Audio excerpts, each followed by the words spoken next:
This story was told by an acquaintance with whom we went to university together. The guy was, and is, very pious and tense about such stories. But one day he told us the following. His grandfather served in some tiny town as a watchman in a cemetery.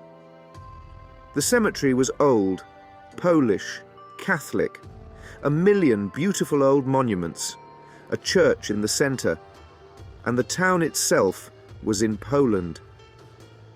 A watchman was needed so that vandals would not destroy these monuments. The town was proud of the cemetery as a historical monument. They even made movies there. So they had to guard it around the clock and live there, in the gatehouse. Well, my grandfather lived there. He seemed to be okay with it. My grandfather had a passion. He used to get drunk to death, and for some reason his bouts of drunkenness fell at the beginning of winter, most often with the first snowfall.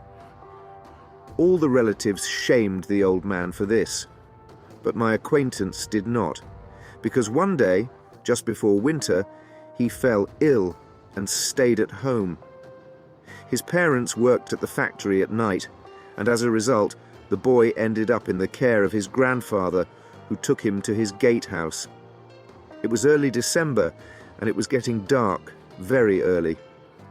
They had dinner, and then my friend saw the grandfather start some strange preparations. He took out earplugs, vodka, poured himself a full-cut glass, and drank.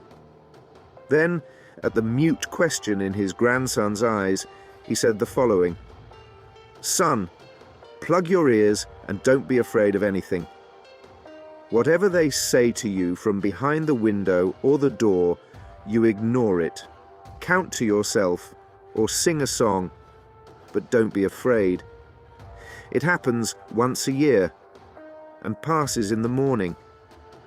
And why, when the first snow starts? Who knows? Probably died then." The two of them sat together. Time passed. And then about 1 o'clock in the morning, someone knocked on the door. The boy's sleep was instantly taken away, as if by hand. He listens to the night with amazement, and seeing the growing horror in his grandfather's eyes, he can't bring himself not to listen to what is there behind the door. And behind the door, a thin child's voice monotonously repeats the same thing. "Let me in. I'm cold. I'm cramped. I'm cold where I am." My acquaintance said that neither before nor after he had never experienced such an icy animal terror as he did that night. It was impossible to hide from that voice, and it was absolutely impossible to sleep either.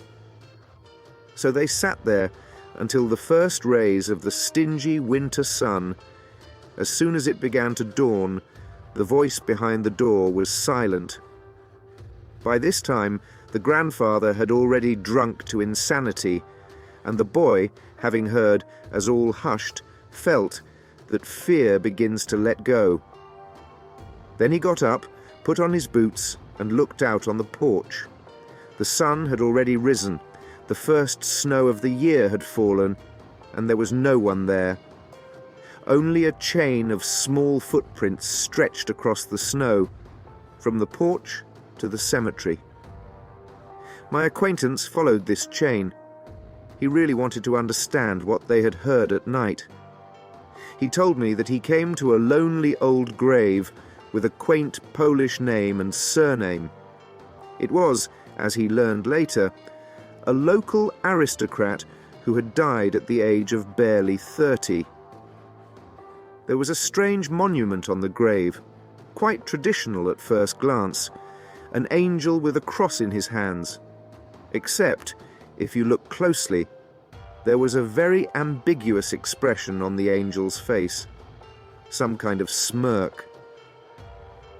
Local old-timers, who understood perfectly well from half a word, as soon as it was a question about a cemetery, called this place Shitty Grave, and categorically did not want to tell anything about it. And then someone smashed this sculpture, and only its giant wings were lying in the grass. Yeah, and shortly after that, my friend's grandfather died, and there were no more people willing to work in the ancient cemetery.